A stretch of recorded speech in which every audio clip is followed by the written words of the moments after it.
It is Better Country 101.7 The Bull. Good to be with you here this morning. Another edition of our Financial Focus, which is something we introduced last week with our friends Heather from Caebine, and Caebine joining us each week here. Kind of give you those little tips here, a little mindful spending. Heather, good to have you with us here this morning. Let's get right into things here as this week we're going to talk about something that sounds a little aggressive here. Loud budgeting. Sounds, like I said, a little aggressive. Is it as aggressive as it might sound?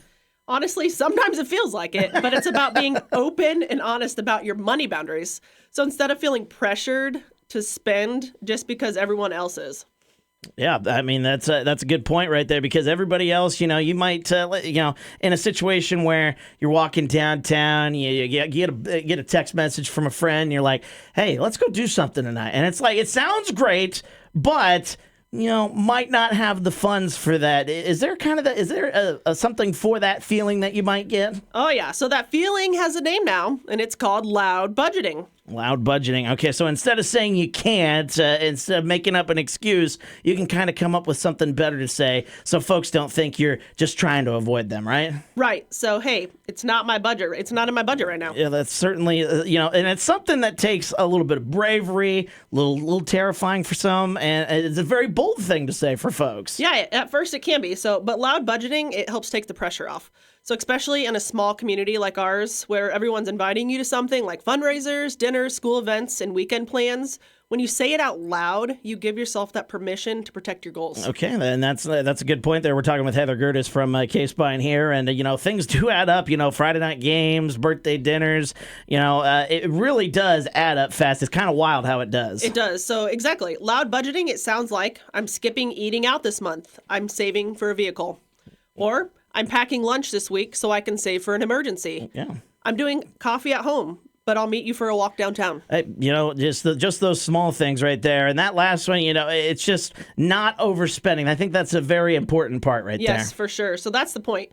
Loud budgeting isn't about saying no to people. It's about saying yes to your own priorities. Well, let's be honest. People kind of understand that kind of thing. They get when you're trying to maybe put a few bucks in the bank, right? Yeah, they really do. Most people are dealing with the same things. Higher grocery bills right now, higher utilities, and trying to plan for what's next for yourself. So when one person, kind of says it loud, others probably get to thinking a little bit, right?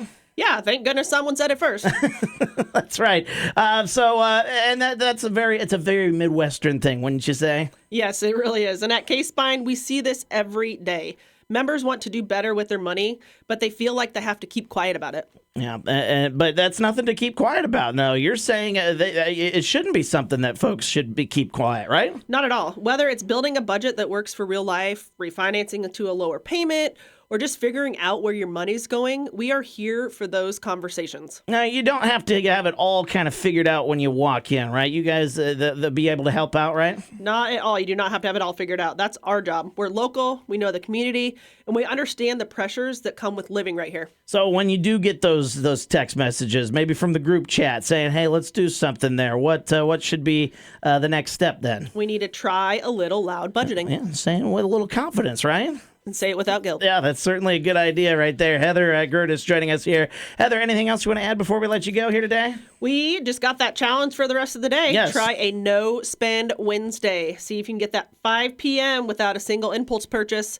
Take that $10 you would have spent, move it to your savings app right now. Yeah. You'll be surprised how good that feels. Hey, that is a great feeling right there. So just give it a try there, and you'll see. You will feel good about yourself. She'll come in and give us some tips here as Heather Gerdes joining us here from Caebine. Heather, good to see you here this morning, yes, and we'll talk to you again soon.